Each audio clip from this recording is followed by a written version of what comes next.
आज नई गवर्नमेंट का पहला आम बजट पर आवाम की नजरें टिकी हुई थी कि आम जनता को क्या क्या रियायत मिल सकती है, मगर central finance minister Nirmala Sitharaman की जानिब से पहली बार कागजी नहीं बल्कि टैबलेट पर पेश किए जाने वाला आम बजट कहीं खुशी कहीं गम का बजट रहा। एक तरफ जहां बिहार और उत्तराखंड को स्पेशल पैकेज से नवाजा गया, वहीं दूसरी जानिब पश्चिम बंगाल को मोदी गवर्नमेंट ने अंगूठा दिखा दिया है। इस नए बजट में कई एक चीजों पर टैक्स में कमी भी आई गई है, जबकि कुछ चीजों को महंगा भी किया गया है।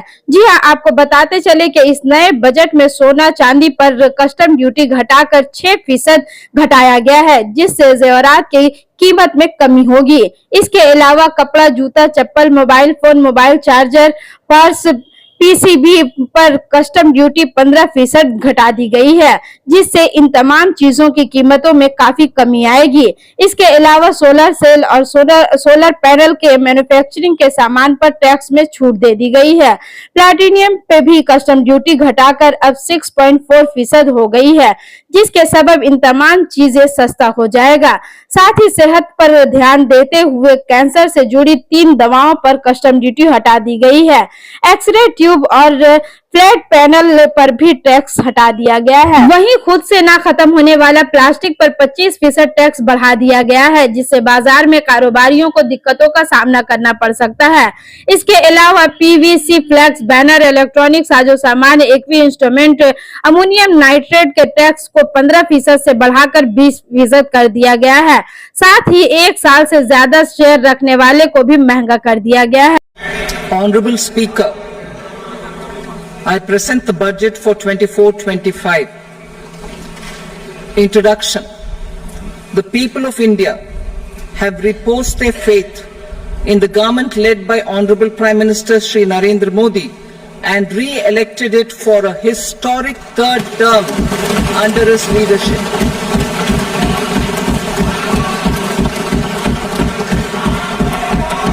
We are grateful for their support, faith, and trust in our policies. We are determined to ensure that all Indians, regardless of religion, caste, gender, and age, make substantial progress in realizing their life goals and aspirations. Global context. The global economy, while performing better than expected, is still in the grip of policy uncertainties. Elevated asset prices, political uncertainties, and shipping disruptions continue to pose significant downside risks for growth and upside risks to inflation. In this context, India's economic growth continues to be the shining exception and will remain so in the years ahead.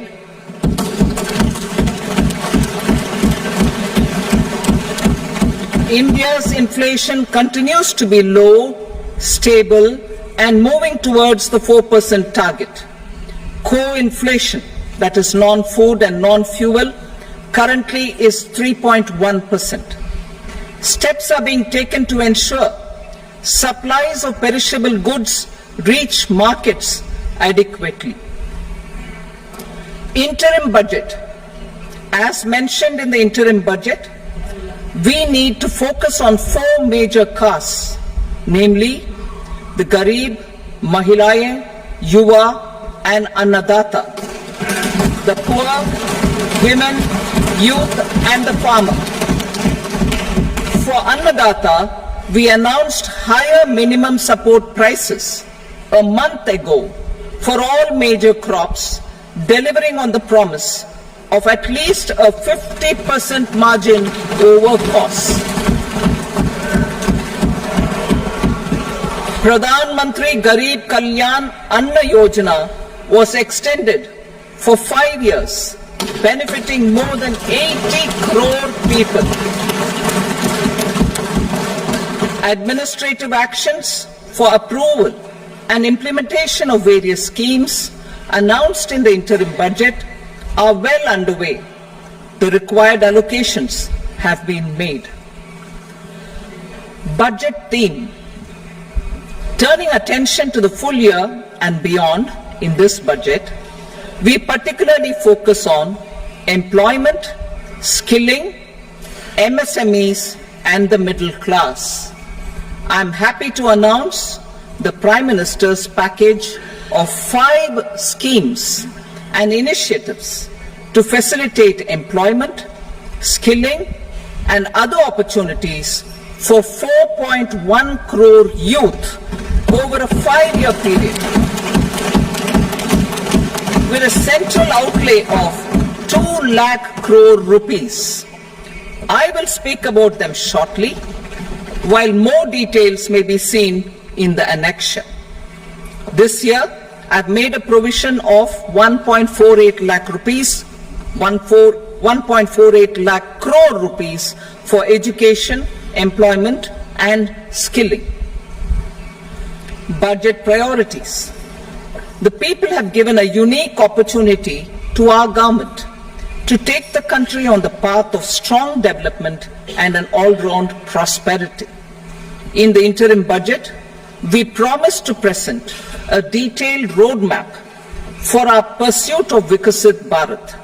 In line with the strategy set out in the interim budget, this budget envisages sustained efforts on the following 9 priorities for generating ample opportunities for all. Number 1, productivity and resilience in agriculture. Number 2, employment and skilling. Number 3, inclusive human resource development and social justice. 4, manufacturing and services. 5, urban development. 6, energy security. 7, infrastructure. 8, innovation, research and development. And 9, next generation reforms. Subsequent budgets will build on these and add more priorities and actions. A more detailed formulation will be carried out as part of the economic policy framework, about which I will speak later in this speech. This budget details some of the specific actions to be initiated in the current year towards fulfillment of these priorities, with potential for transformative changes. The budget also covers some of the previously made announcements with intent to strengthen them and step up their implementation for expediting our journey towards the goal of Viksit Bharat. Priority 1, productivity and resilience in agriculture. Transforming agricultural research. Our government will undertake a comprehensive review of the agricultural research setup to bring the focus on raising productivity and developing climate-resilient varieties. Funding will be provided in challenge mode, including to the private sector. Domain experts, both from the government and outside, will oversee the conduct of such research. Release of new varieties. New 109 high-yielding and climate-resilient varieties of 32 field and horticultural crops will be released for cultivation by farmers. Natural farming. In the next 2 years, 1 crore farmers across the country will be initiated into natural farming, supported by certification and branding. Implementation will be through scientific institutions and willing gram panchayats. 10,000 need-based bio-input resource centers will be established. Missions for pulses and oil seeds. For achieving self-sufficiency in pulses and oil seeds, we will strengthen their production, storage and marketing. As announced in the interim budget, a strategy is being put in place to achieve Atmanirbharta for oil seeds such as mustard, groundnut, sesame, soybean and sunflower. Vegetable production and supply chains. Large-scale clusters for vegetable production will be developed closer to major consumption centers. We will promote farmer-producer organizations, cooperatives, and startups for vegetable supply chains, including for collection and storage and marketing. Digital public infrastructure for agriculture. Buoyed by the success of the pilot project, our government, in partnership with the states, will facilitate the implementation of the digital public infrastructure in agriculture for coverage of farmers and their lands in 3 years. During this year, digital crop survey for Kharif using the DPI will be taken up in 400 districts. The details of 6 crore farmers and their lands will be brought into the farmer and land registries. Further, the issuance of Jan Samarth based Kisan credit cards will be enabled in 5 states. Shrimp production and export. Financial support for setting up a network of nucleus breeding centers for shrimp brood stocks will be provided. Financing for shrimp farming, processing and export will be facilitated through NABARD. National Cooperation Policy. Our government will bring out a national cooperation policy for systematic, orderly and all-round development of the cooperative sector, fast-tracking growth of rural economy and generation of employment opportunities on a large scale will be the policy goal. This year, I have made a provision of 1.52 lakh crore rupees for agriculture and allied sectors.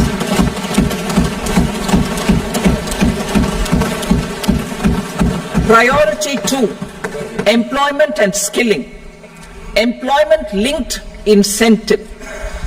Our government will implement following 3 schemes for employment-linked incentive as part of the Prime Minister's package.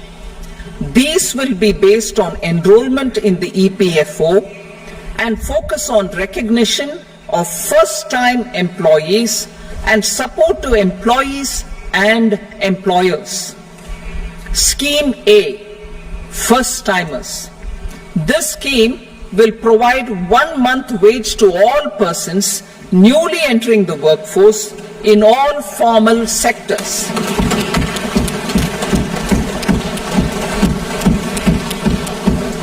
Direct benefit transfer of 1 month's salary in 3 installments to first-time employees as registered in the EPFO will be up to 15,000 rupees.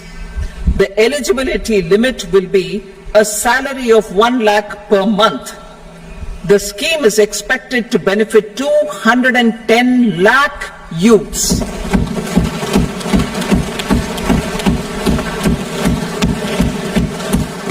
Scheme B, job creation in manufacturing. This scheme will incentivize additional employment in the manufacturing sector linked to the employment of first-time employees. An incentive will be provided at specified scale directly both to the employee and the employer with respect to the EPFO contribution in the first 4 years of employment. The scheme is expected to benefit 30 lakh youth entering employment and their employers.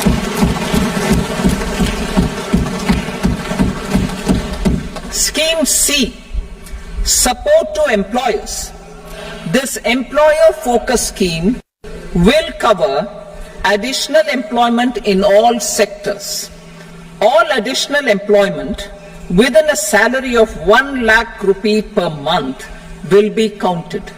The government will reimburse to employers up to 3,000 rupees per month for 2 years towards their EPFO contribution for each additional employee. The scheme is expected to incentivize additional employment of 50 lakh persons.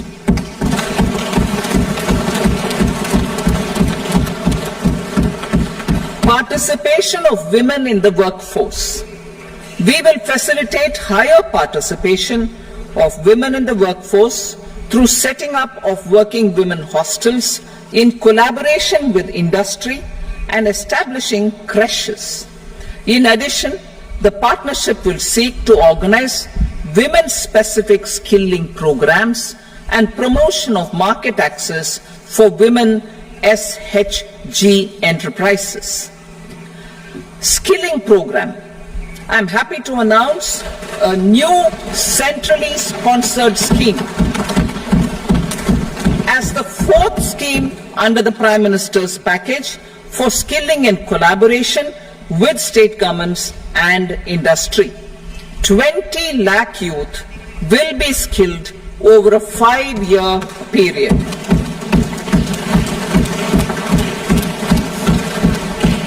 $1,000 industrial training institutes will be upgraded in hub and spoke arrangements with outcome orientation. Course content and design will be aligned to the skill needs of industry, and new courses will be introduced for emerging needs. Skilling loans. The model skill loan scheme will be revised to facilitate loans up to 7.5 lakh rupees with a guarantee from a government promoted fund. This measure is expected to help 25,000 students every year.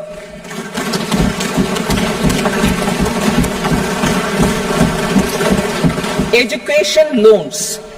For helping our youth who have not been eligible for any benefit under government schemes and policies, I am happy to announce a financial support for loans up to 10 lakh rupees for higher education in domestic institutions.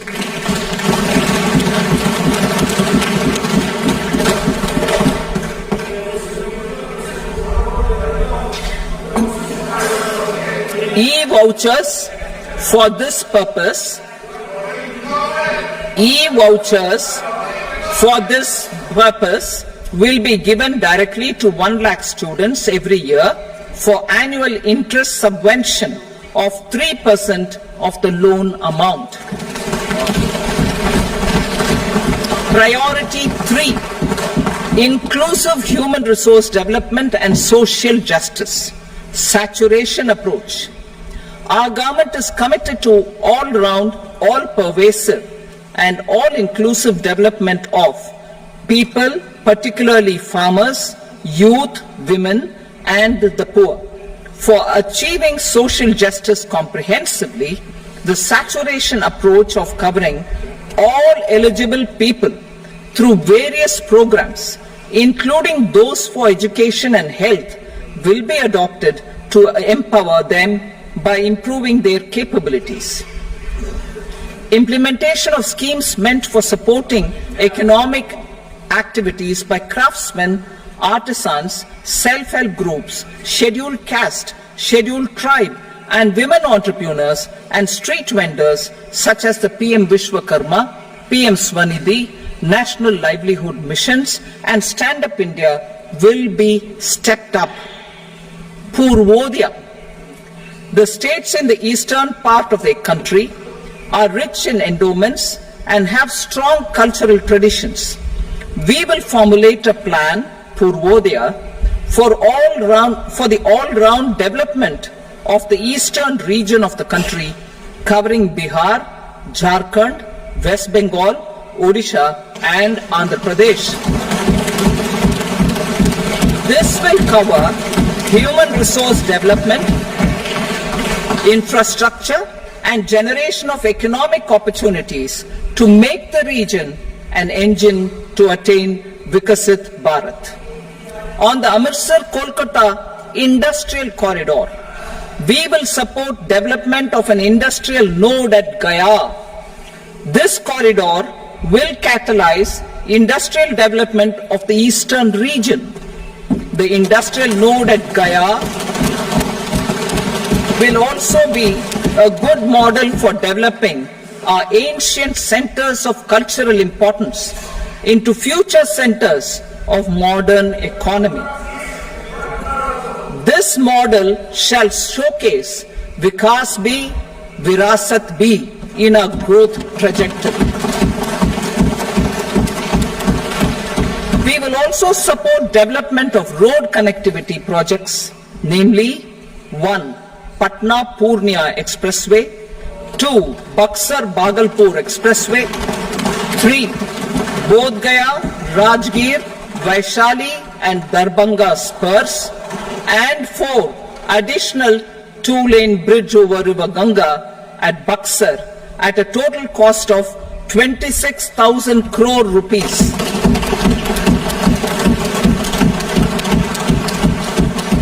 Power projects, including setting up of a new 2,400 megawatt power plant at Pir Painti, will be taken up at a cost of 21,400 crore rupees.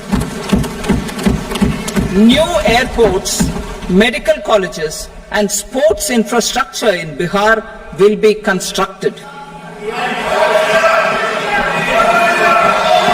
An additional allocation to support capital investments will be provided.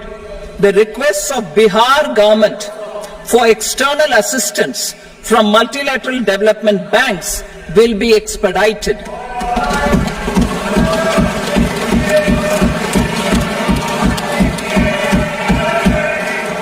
Andhra Pradesh Reorganization Act. Our government has made concerted efforts to fulfill the commitments in Andhra Pradesh Reorganization Act.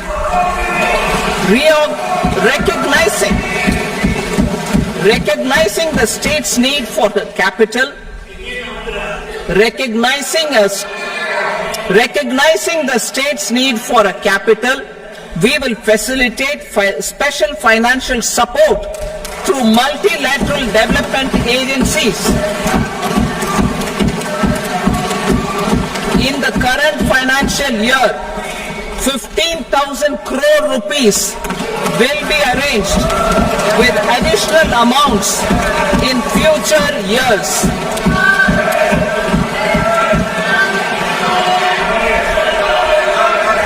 Our government is fully committed to financing and early completion of the Polavaram irrigation project, which is the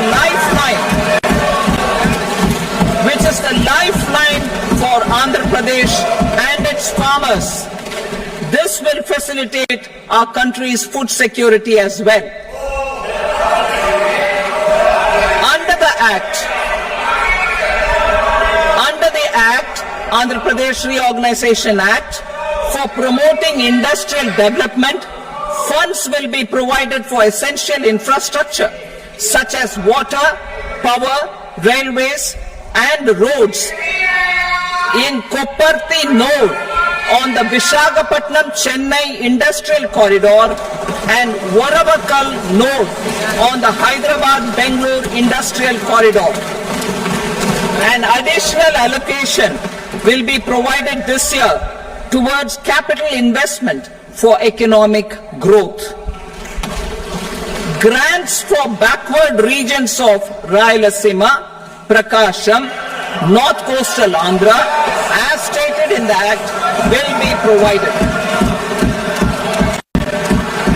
PM Awas Yojana. 3 crore additional houses under the PM Awas Yojana in rural and urban areas in the country will have been announced, for which the necessary allocations are being made. Women-led development. For promoting women-led development, the budget carries an allocation of more than 3 lakh crore for schemes benefiting women and girls. This signals our government's commitment for enhancing women's role in economic development. Pradhan Mantri Janjatiya Unnat Gram Abhiyan, for improving the socio-economic condition of tribal communities, we will launch the Pradhan Mantri Janjatiya Unnat Gram Abhiyan by adopting saturation coverage for tribal families in tribal majority villages and aspirational districts.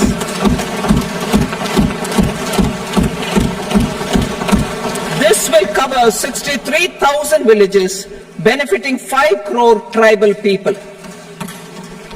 Bank branches in northeastern region. More than 100 branches of India Post Payment Bank will be set up in the northeast region to expand the banking services. This year, I have made a provision of 2.66 lakh crore rupees for rural development, including rural infrastructure. Priority 4, manufacturing and services, support for promotion of MSMEs. This budget provides special attention to MSMEs and manufacturing, particularly labor-intensive manufacturing. We have formulated a package covering financing, regulatory changes, and technology support for MSMEs to help them grow and also compete globally, as mentioned in the interim budget. I am happy to announce the following specific measures. Credit guarantee scheme for MSMEs in the manufacturing sector. For facilitating term loans to MSMEs for purchase of machinery and equipment without collateral or third-party guarantee, a credit guarantee scheme will be introduced. The scheme will operate on pooling of credit risks of such MSMEs. A separately constituted self-financing guarantee fund will provide to each applicant guarantee cover up to 100 crore rupees, while the loan amount may be larger. The borrower will have to provide an upfront guarantee fee and an annual guarantee fee on the reducing loan balance. New assessment model for MSME credit. Public sector banks will build their own in-house capability to assess MSMEs for credit instead of relying on external assessment.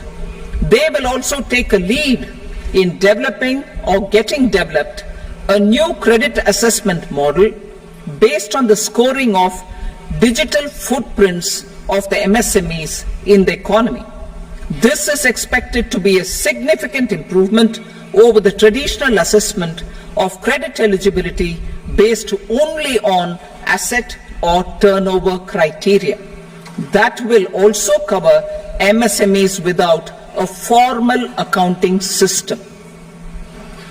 Credit support to MSMEs during stress period.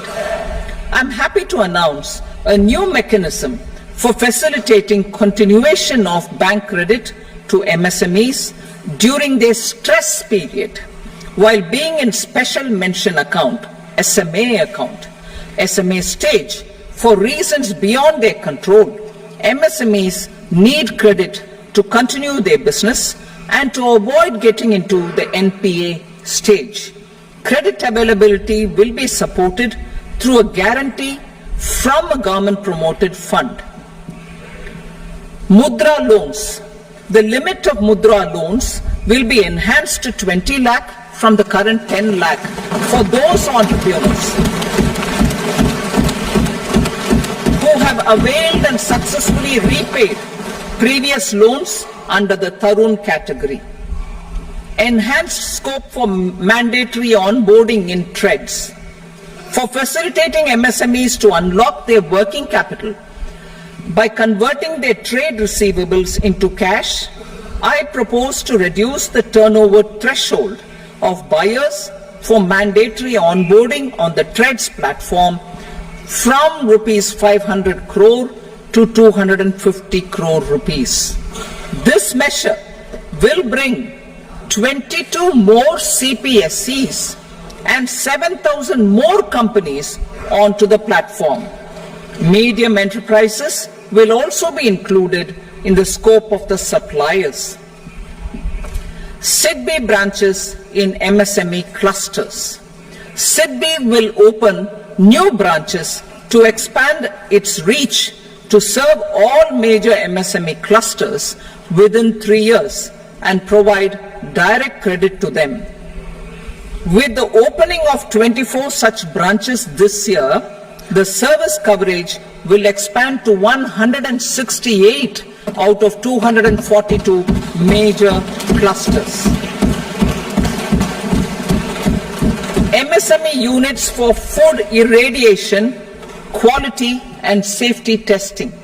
Financial support for setting up of 50 multi-product food irradiation units in the MSME sector will be provided. Setting up of 100 food quality and safety testing labs with NABL accreditation will be facilitated. E-commerce export hubs.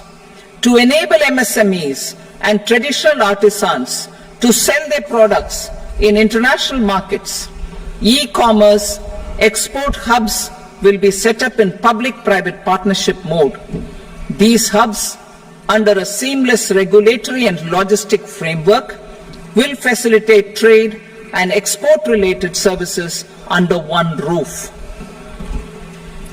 Measures for promotion of manufacturing and services. Internship in top companies. As the fifth scheme under Prime Minister's package, our government will launch a comprehensive scheme for providing internship opportunities in 500 top companies to 1 crore youth in 5 years. They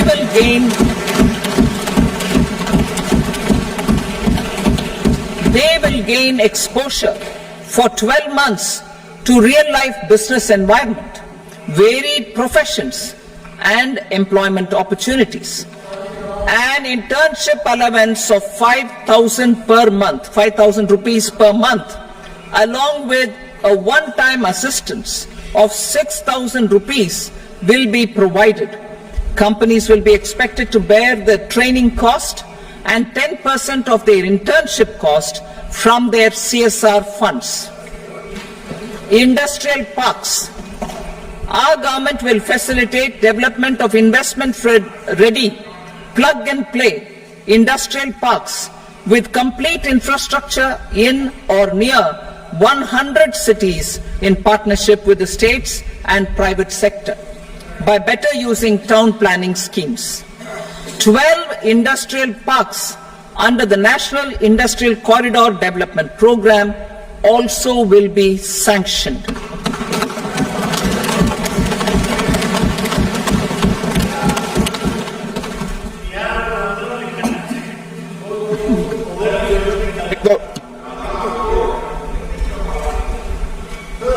Veggie paper, no. Please, Petty.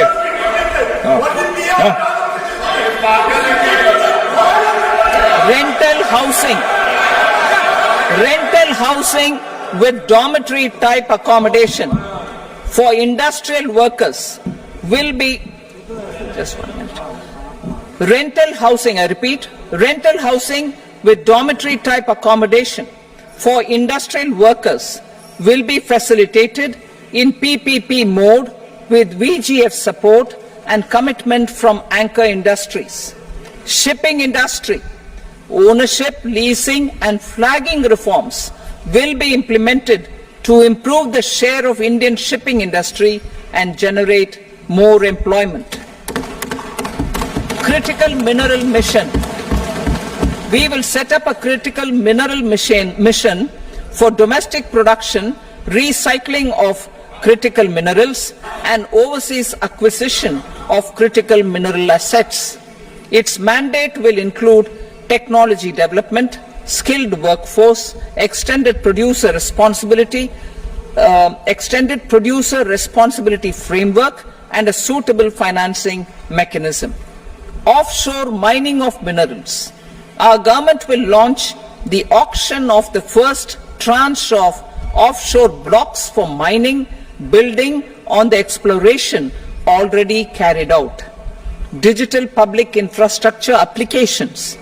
Turning to the services sector, I propose development of DPI applications at population scale for productivity gains, business opportunities and innovation by the private sector. These are planned in the areas of credit, e-commerce, education, health, law and justice, logistics, MSME service delivery and urban governance. Integrated technology platform for IBC ecosystem. An integrated technology platform will be set up for improving the outcomes under the Insolvency Bankruptcy Code for achieving consistency, transparency, timely processing and better oversight for all stakeholders. Voluntary closure of LLPs. The services of the Center for Processing Accelerated Corporate Exit, CPACE, will be extended for voluntary closure of LLPs to reduce the closure times. National Company Law Tribunals. The IBC has resolved more than 1,000 companies, resulting in direct recovery of 3.3 lakh crore to creditors. 3.3 lakh crore rupees to creditors.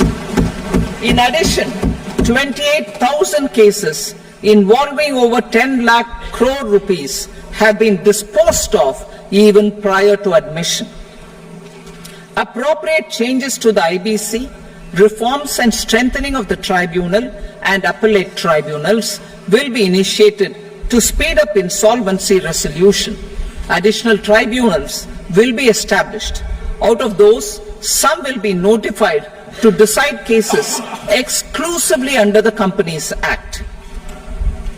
Debt recovery. Steps for reforming and strengthening debt recovery tribunals will be taken. Additional tribunals will be established to speed up recovery. Priority 5, urban development. Cities as growth hubs. Working with states, our government will facilitate development of cities as growth hubs. This will be achieved through economic and transit planning and orderly development of peri-urban areas utilizing town planning schemes. Creative redevelopment of cities. For creative brownfield redevelopment of existing cities with a transformative impact, our government will formulate a framework for enabling policies, market-based mechanisms and regulation. Transit-oriented development. Transit-oriented development plans for 14 large cities with a population above 30 lakh will be formulated, along with an implementation and financing strategy.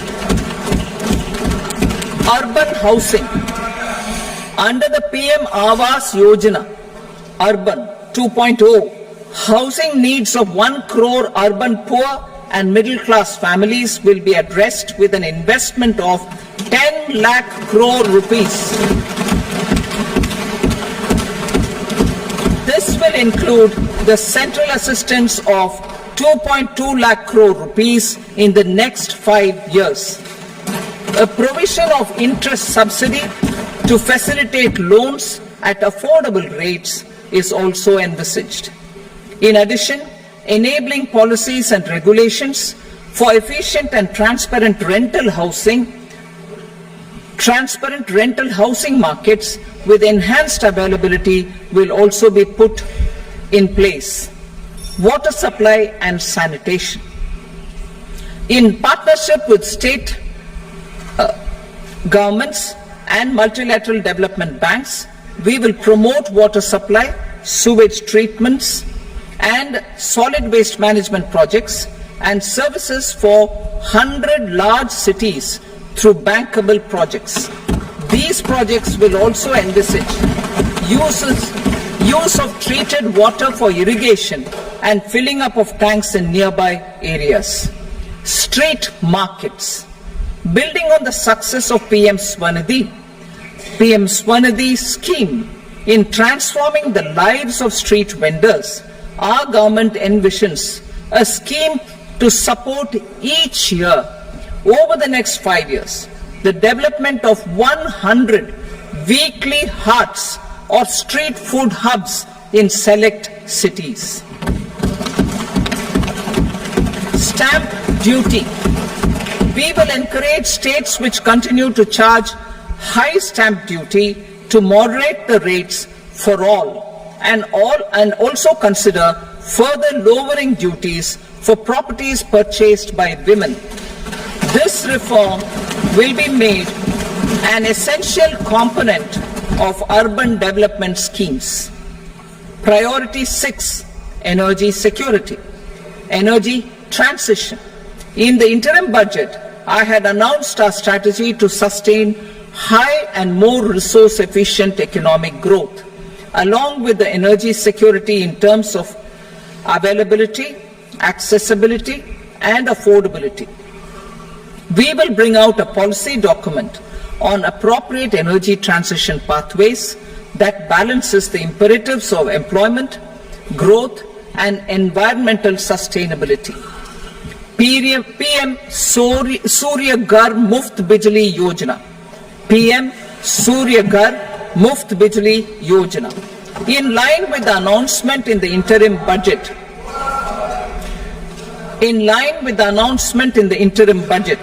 PM Surya Ghar Muft Bijli Yojana has been launched to install rooftop solar plants to enable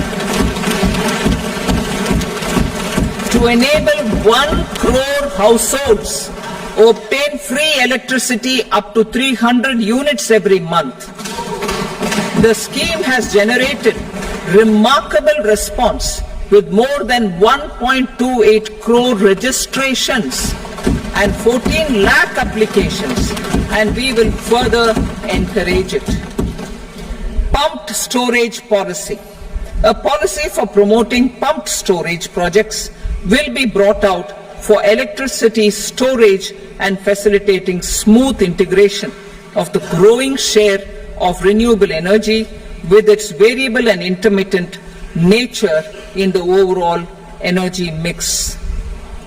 Research and development of small and modular nuclear reactors. Nuclear energy is expected to form a very significant part of the energy mix for Viksit Bharat. Towards that pursuit, our government will partner with the private sector for 1. Setting up Bharat Small Reactors, 2. Research and development of Bharat Small Modular Reactor, and 3. Research and development of newer technologies for nuclear energy. The R&D funding announced in the interim budget will be made available for this sector also.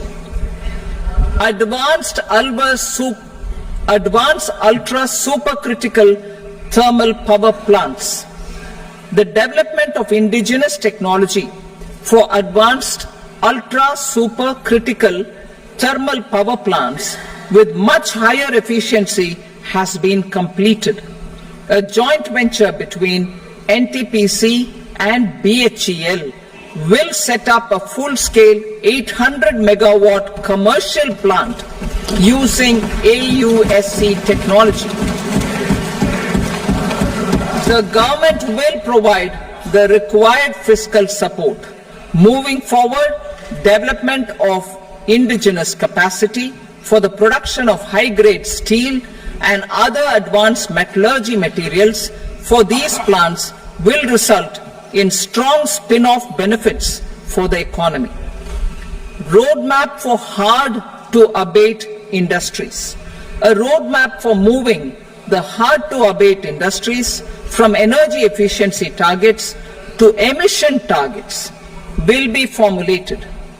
Appropriate regulations for transition of these industries from the current perform, achieve, and trade mode to Indian carbon market mode will be put in place. Support to traditional micro and small industries. An investment grade energy audit of traditional micro and small industries in 60 clusters, including brass and ceramic, will be facilitated. Financial support will be provided for shifting them to cleaner forms of energy and implementation of energy efficiency measures. The scheme will be replicated in another 100 clusters in the next phase. Priority 7, infrastructure investment by central government. Significant investment the central government has made over the years in building and improving infrastructure has had a strong multiplier effect on the economy. We will endeavour to maintain strong fiscal support for infrastructure over the next 5 years in conjunction with imperatives of other priorities and fiscal consolidation. This year, I have provided 11,11,111 crore rupees for capital expenditure. This would be 3.4% of our GDP. Infrastructure investment by state governments. We will encourage states to provide support of similar scale for infrastructure, subject to their development priorities. A provision of 1.5 lakh crore rupees for long-term interest-free loans have been made this year also to support the states in their resource allocation. Private investment in infrastructure. Investment in infrastructure by private sector will be promoted through viability gap funding and enabling policies and regulations. A market-based financing framework will be brought out. Pradhan Mantri Gram Sadak Yojana, Phase 4 of the PMGSY will be launched to provide all-weather connectivity to 25,000 rural habitations, which have become eligible in view of their population increase. Irrigation and flood mitigation. Bihar has frequently suffered from floods, many of them originating outside the country. Plans to build flood control structures in Nepal are yet to progress. Our government, through the Accelerated Irrigation Benefit Program and other sources, will provide financial support for projects with estimated cost of 11,500 crore rupees, such as the Kosi-Michi intra-state link and 20 other ongoing and new schemes, including barrages, river pollution abatement and irrigation projects. In addition, survey and investigation of Kosi-related flood mitigation and irrigation projects will be undertaken.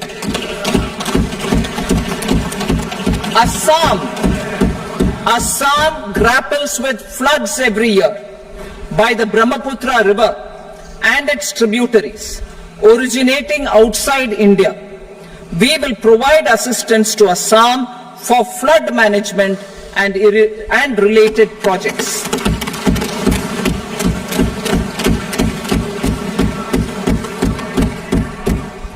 Himachal Pradesh suffered extensive losses due to floods last year. Our government will provide assistance to the state for reconstruction and rehabilitation through multilateral development assistance.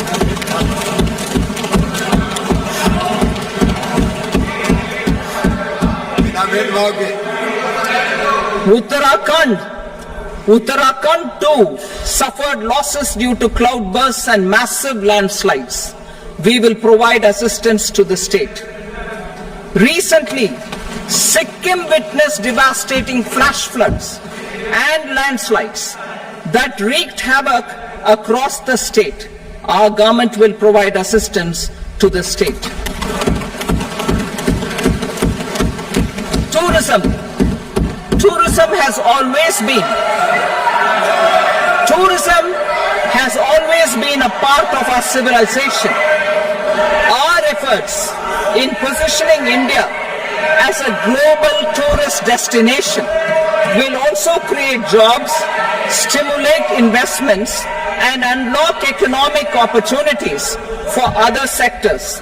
In addition to the measures outlined in the interim budget, I propose the following measures.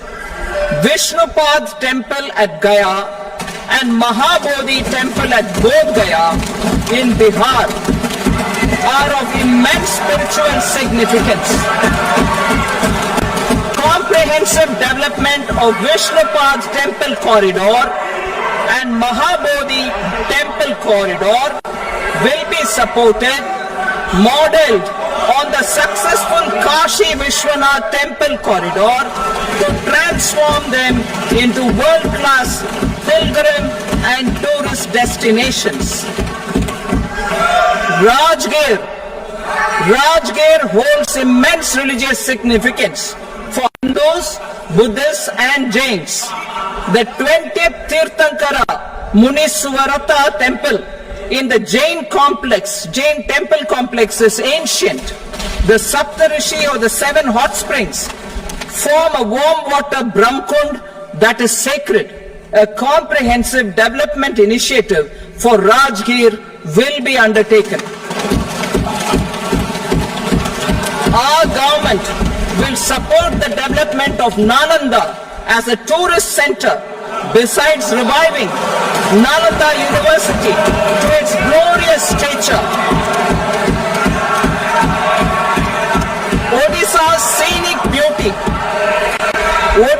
scenic beauty, temples, monuments, craftsmanship, wildlife sanctuaries, natural landscapes and pristine beaches make it an ultimate tourism destination. Our government will provide assistance for their development to Odisha as well. Priority 8, innovation, research and development. We will operationalize the Anusandhan National Research Fund for basic research and prototype development. Further, we will set up a mechanism for spurring private sector driven research and innovation at commercial scale with a financing pool of 1 lakh crore rupees in line with the announcement in the interim budget. Space economy. With our continued emphasis on expanding the space economy by 5 times in the next 10 years, a venture capital fund of 1,000 crore rupees will be set up. Priority 9, next generation reforms. Economic policy framework. We will formulate an economic policy framework to delineate the overarching approach to economic development and set the scope of the next generation of reforms for facilitating employment opportunities and sustaining high growth. Our government will initiate and incentivize reforms for 1. Improving productivity of factors of production, and 2. Facilitating markets and sectors to become more efficient. These reforms will cover all factors of production, namely land, labor, capital and entrepreneurship, and technology as an enabler of improving total factor productivity and bridging inequality. Effective implementation of several of these reforms requires collaboration between the center and the states and building consensus as development of the country lies in development of the states.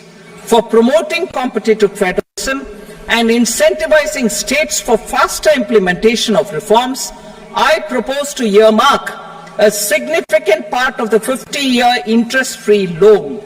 Working with the states, we will initiate the following reforms.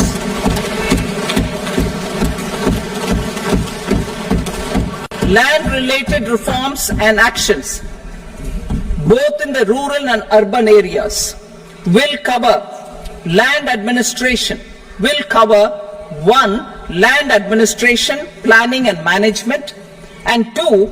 Urban planning usage and building bylaws.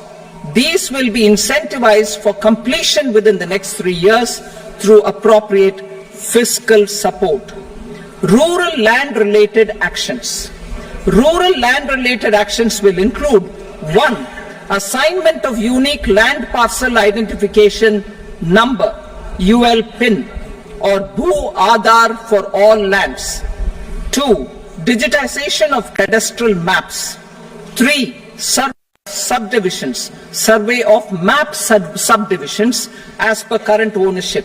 4. Establishment of land registry. And 5. Linking to the farmers registry. These actions will also facilitate credit flow and other agricultural services. Urban land related actions. Land records in urban areas will be digitized with GIS mapping. An IT-based system for property record administration, updating, and tax administration will be established. These will also facilitate improving the financial position of urban local bodies. Labor-related reforms. Services to labor. Our government will facilitate the provision of a wide array of services to labor, including those for employment and skilling. A comprehensive integration of e-Shram portal with other portals will facilitate such one-stop solution. Open architecture databases for the rapidly changing labor market, skill requirements, and available job roles, and a mechanism to connect job aspirants with potential employers and skill providers will be covered in these services. Shram Suvidha and Samadhan portal. Shram Suvidha and Samadhan portal will be revamped to enhance ease of compliance for industry and trade. Capital and entrepreneurship related reforms. Financial sector vision and strategy. For meeting financing needs of the economy, our government will bring out a financial sector vision and strategy document to prepare the sector in terms of size, capacity, and skills. This will set the agenda for the next 5 years and guide the work of the government, regulators, financial institutions, and market participants. Taxonomy for climate finance. We will develop taxonomy for climate finance for enhancing the availability of capital for climate adaptation and mitigation. This will support achievement of the country's climate commitments and green transition. Variable capital company structure. We will seek the required legislative approval for providing an efficient and flexible mode for financing leasing of aircrafts and ships and pooled funds of private equity through a variable company structure. Foreign direct investment and overseas investment. The rules and regulations for foreign direct investment and overseas investments will be simplified to 1. Facilitate foreign direct investments, 2. Nudge prioritization, and 3. Promote opportunities for using Indian rupee as a currency for overseas investment. NPS Vatsalya. NPS Vatsalya, a plan for contribution by parents and guardians for minors, will be started. On attaining the age of majority, the plan can be converted seamlessly into a normal NPS account. Use of technology. We have successfully used technology for improving productivity and bridging inequality in our economy during the past 10 years. Public investment in digital infrastructure and innovations by the private sector have helped in improving access of all citizens, particularly the common people, to market resources, education, health and services. We step up adoption of technology towards digitalization of the economy. Ease of doing business. For enhancing ease of doing business, we are already working on the Jan Vishwas Bill 2.0. Further, states will be incentivized for implementation of the business reforms, action plans and digitalization. Data and statistics. For improving data governance, collection, processing and management of data and statistics, different sectoral databases, including those established under the Digital India Mission, will be utilized with active use of technology tools. New pension scheme.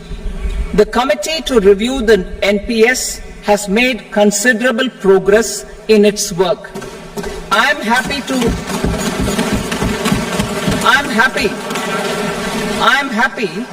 that the staff side of the National Council of the Joint Consultative Machinery for Central Government Employees has taken a constructive approach. A solution will be evolved which addresses the relevant issues while maintaining fiscal prudence to protect the common citizens. Budget estimates for 24-25. For the year 24-25, total receipts other than borrowings and the total expenditure are estimated at 32.07 lakh crore rupees and 48.21 lakh crore rupees respectively.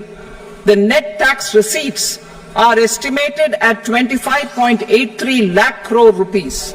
The fiscal deficit is estimated at 4.9% of the GDP. The gross and the net market borrowings through dated securities during 24-25 are estimated at 14.01 lakh crore rupees and 11.63 lakh crore rupees respectively.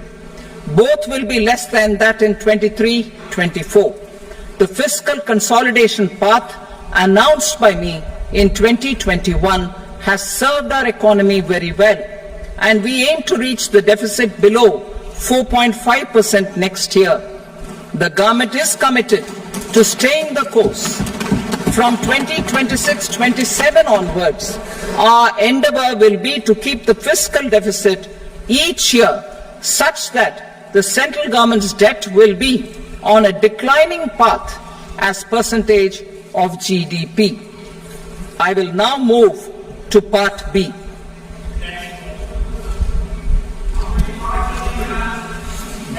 Indirect taxes. Sir, I start with GST. It has decreased tax incidence on the common man, reduced compliance burden and logistics cost for trade and industry, and enhanced revenues of the central and the state governments. It is a success of vast proportions. To multiply the benefits of GST, we will strive to further simplify and rationalize the tax structure and endeavor to expand it to the remaining sectors. My proposals for customs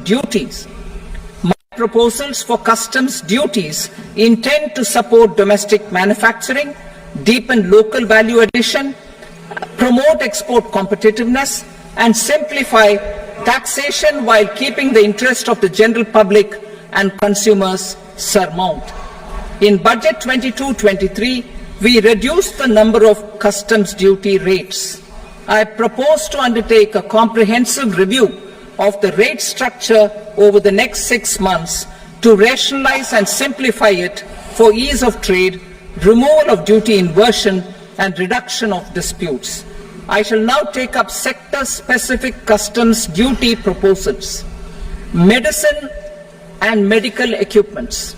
To provide relief to cancer patients, I propose to fully exempt 3 more medicines from customs duties.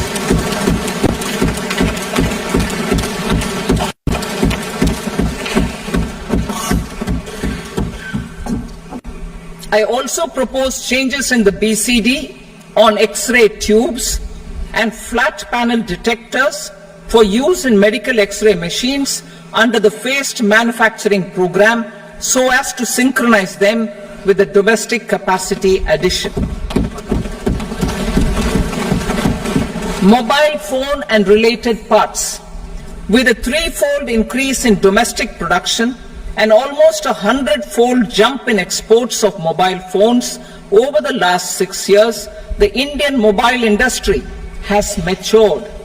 In the interest of consumers, I now propose to reduce the BCD on mobile phone, mobile PCBA and mobile charger to 15%.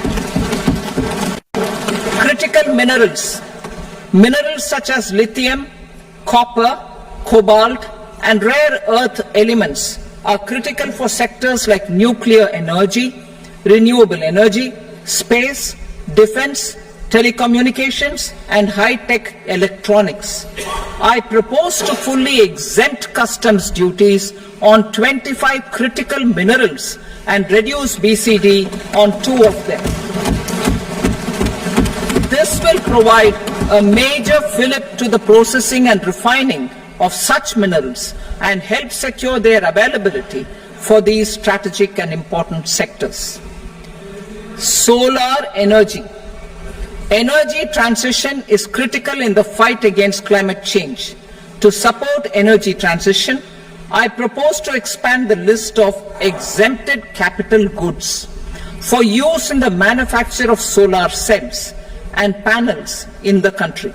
Further, in view of sufficient domestic manufacturing capacity of solar gas, glass and tinned copper interconnect, I propose not to extend the exemption of custom duties provided to them. Marine products. India's seafood exports in the last financial year touched an all-time high of more than 60,000 crores of rupees. Frozen shrimp accounted for about 2/3 of these exports. To enhance their competitiveness, I propose to reduce BCD on certain broodstock, polychaete worms, shrimp and fish feed to 5%. I also propose to exempt customs duty on various inputs for manufacture of shrimp and fish feed. Leather and textile. Similarly, to enhance the competitiveness of exports in the leather and textile sectors, I propose to reduce BCD on real down-filling material from duck or goose. I am also making additions to the list of exempted goods for manufacture of leather and textile garments, footwear and other leather articles for export. To rectify inversion in duty, I propose to reduce BCD subject to conditions on methylene diphenyl diisocyanate MDI for manufacture of spandex yarn from 7.5 to 5%. Furthermore, the export duty structure on raw hides, skin and leather is proposed to be simplified and rationalized. Precious metals. To enhance domestic value addition in gold and precious metal jewelry in the country, I propose to reduce customs duties on gold and silver to 6% and that of platinum to 6.4%. Other metals. Steel and copper are important raw materials. To reduce their cost of production, I propose to remove the BCD on ferronickel and blister copper. I am also continuing with nil BCD on ferrous scrap and nickel cathode and concessional BCD of 2.5% on copper scrap. Electronics. To increase value addition in the domestic electronics industry, I propose to remove the BCD subject to conditions on oxygen-free copper for manufacture of resistors. I also propose to exempt certain parts for manufacture of connectors. Chemicals and petrochemicals. To support existing and new capacities in the pipeline, I propose to increase the BCD on ammonium nitrate from 7.5% to 10%. Plastics, PVC flex banners are non-biodegradable and hazardous for environment and health. To curb their imports, I propose to raise the BCD on them from 10 to 25%. Telecommunication equipment. To incentivize domestic manufacturing, I propose to increase the BCD from 10 to 15% on PCBA of specified telecom equipment. Trade facilitation. To promote domestic aviation and boat and ship MRO, I propose to extend the period for export of goods imported for repairs from 6 months to 1 year. I'll read that again. To promote domestic aviation and boat and ship maintenance, repair and operations, I propose to extend the period for export of goods imported for repairs from 6 months to 1 year. In the same vein, I propose to extend the time limit for re-import of goods for repairs under warranty from 3 to 5 years. I now move to direct taxes. We will continue our efforts to simplify taxes, improve taxpayer services, provide tax certainty, and reduce litigation while enhancing revenues for funding the development and welfare schemes of the government. It has been our endeavor to simplify taxation. We have taken a number of measures in the last few years, including introduction of simplified tax regimes without exemptions and deductions for corporate tax and for personal income tax. This has been appreciated by taxpayers. 58% of corporate tax came from the simplified tax regime in the financial year 22-23. Similarly, as per data available till now, for the last fiscal, more than 2/3 have availed the new personal income tax regime. Comprehensive review of the Income Tax Act. I am now announcing a comprehensive review of the Income Tax Act 1961. The purpose is to make the Act concise, lucid, easy to read and understand. This will reduce disputes and litigation, thereby providing tax certainty to the taxpayers. I will also bring down the demand embroiled in litigation. It is proposed to be completed in 6 months. A beginning is being made in the finance bill by simplifying the tax regime for charities, tedious rate structures, provisions of reassessment and such provisions, and capital gains taxation. Simplification for charities and tedious. The two tax exemption regimes for charities are proposed to be merged into one. The 5% TDS rate on many payments is being merged into the 2% TDS rate, and the 20% TDS rate on repurchase of units by mutual funds or UTI is being withdrawn. TDS rate on e-commerce operators is proposed to be reduced from 1 to 0.1%. Moreover, credit of TCS is proposed to be given in the TDS to be deducted on salary. Further, I propose to decriminalize delay for payment of TDS up to the due date of filing statement for the same. I also plan to provide a standard operating procedure for TDS defaults and simplify and rationalize the compounding guidelines for such defaults. Simplification of reassessment. I propose to thoroughly simplify the provisions for reopening and reassessment. An assessment hereinafter can be reopened beyond 3 years from the end of the assessment year only if the escaped income is 50 lakh rupees or more, up to a maximum period of 5 years from the end of the assessment year. Even in such cases, a time limit of 6 years before the year of the search, as against the existing time limit of 10 years, is being proposed. This will reduce tax uncertainty and disputes. Simplification and rationalization of capital gains.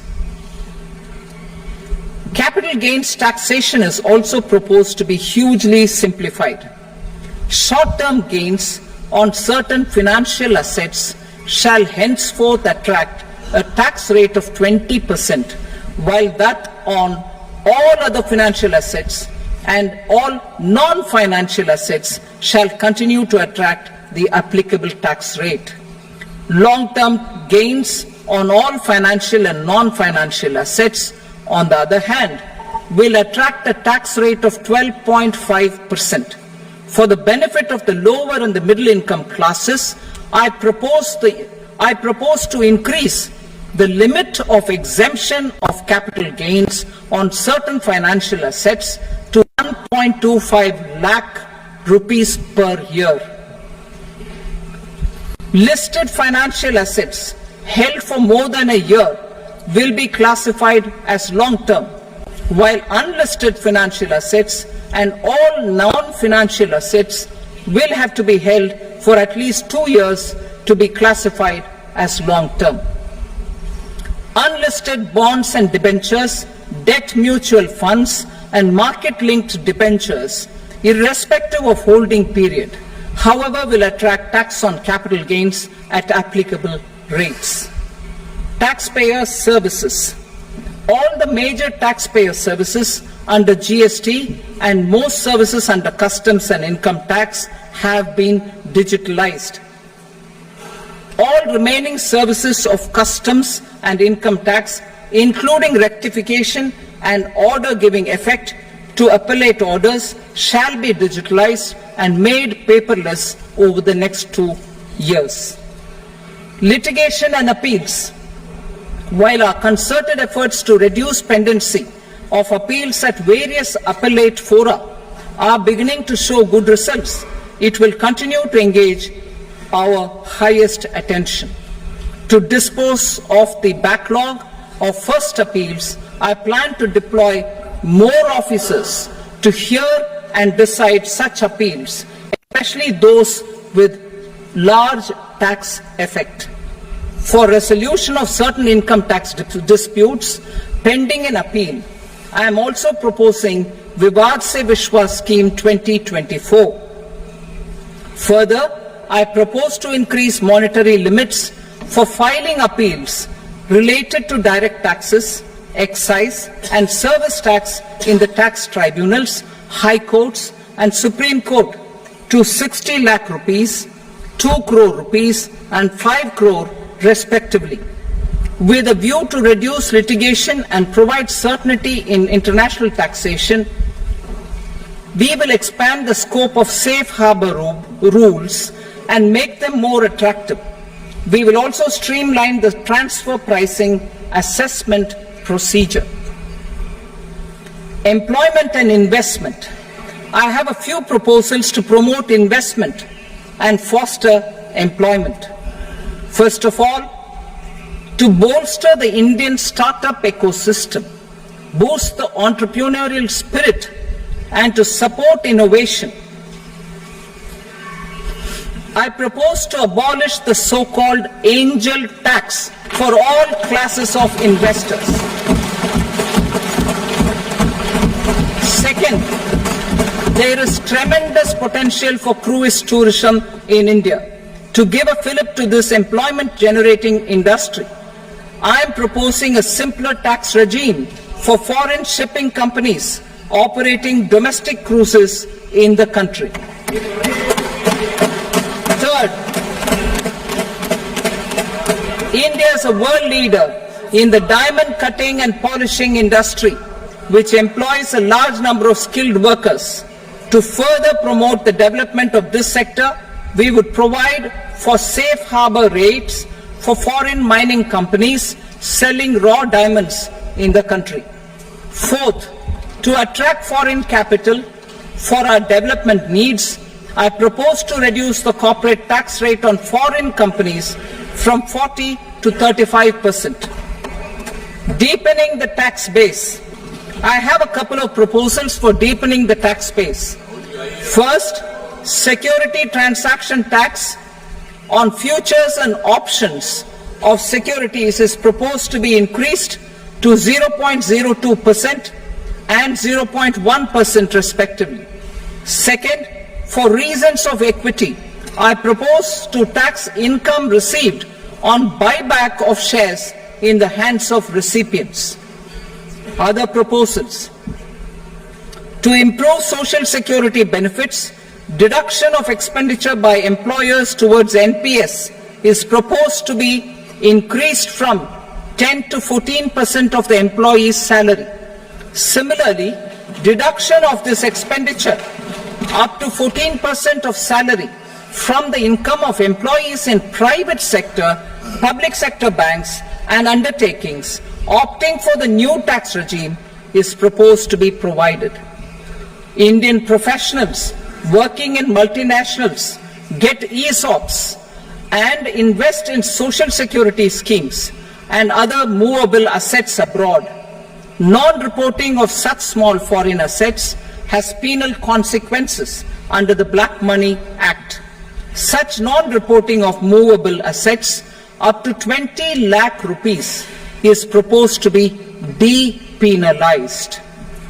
Other major proposals in the finance bill relate to withdrawal of equalization levy of 2%, expansion of tax benefits to certain funds and entities in IFSCs, and immunity from penalty and prosecution to Benamidar on full and true disclosure so as to improve conviction under the Benami Transaction Prohibition Act 1988.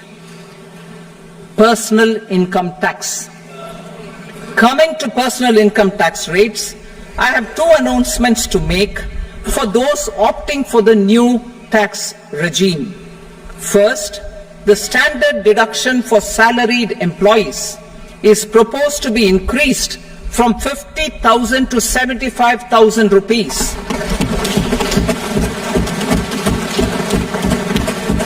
Similarly, deduction on family pension for pensioners is proposed to be enhanced from 15,000 to 25,000 rupees.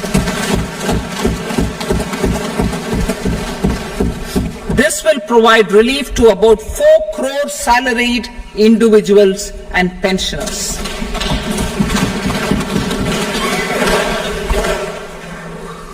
Second, in the new tax regime, the tax rate structure is proposed to be revised as follows. 0 to 3 lakh rupees, nil. 3 to 7 lakh rupees, 5%. 7 to 10 lakh rupees, 10%. 10 to 12 lakh rupees, 15%. 12 to 15 lakh rupees, 20%. And above 15 lakh rupees, 30%. As a result of these changes, a salaried employee in the new tax regime stands to save up to 17,500 rupees in income tax.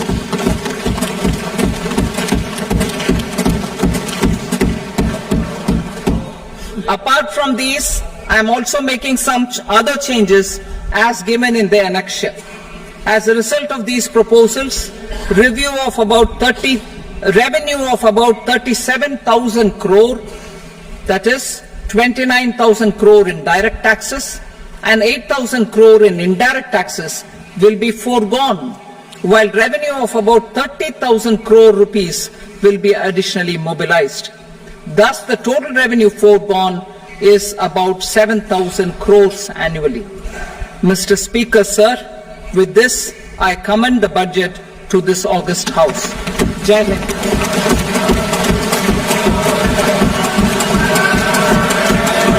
Item number 2. Item number 2.